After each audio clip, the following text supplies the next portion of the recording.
আসসালামু আলাইকুম, সবাই কেমন আছেন? অবশ্যই ভালো আছেন। তো আজকে দুপুরে কী রান্না করলাম দেখুন।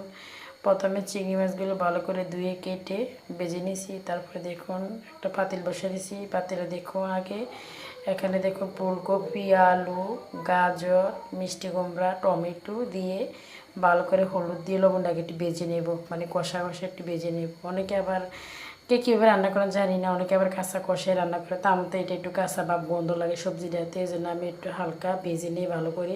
তারপরে মশলাটা কষাইয়ে তারপরে আমি ভালো করে এটা কষাই। তো দেখুন কেমন হয়েছে আমার সবজিটা। এই যে একটু একটু দিয়ে সব কিছু দিয়ে শীতে সবজি দিয়ে খেতে ভালো, যেহেতু শীত চলে এসেছে। শীতকালে অনেক রকমের সবজি সব কিছু পাওয়া যায়। তো দেখুন ভাজা আমার ফ্রাই শেষ, হালকা একটু ভেজে নিয়েছি।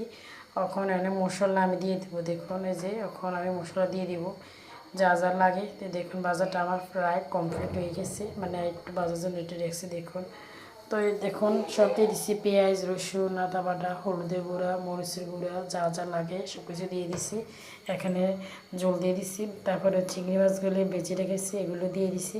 তো সবজিটা দেখুন তো কেমন হয়েছে, কার কীরকম লাগে। আমার তো চিংড়ি মাছ দিয়ে কয়েক রকমের সবজি দিয়ে খেতে শীতে ভালো লাগে, তৈরি হতে দেখুন কালারটা কেমন হয়েছে। আমার তো গ্রামটা অনেক ভালো লাগতেছে, মানে অনেক সুন্দর সেন্ট আসতেছে। তো আপনারা কেমন লাগবে সবাই কমেন্টে জানাবেন। আজকে এই পর্যন্ত, সবাই ভালো থাকবেন। আল্লাহ হাফেজ।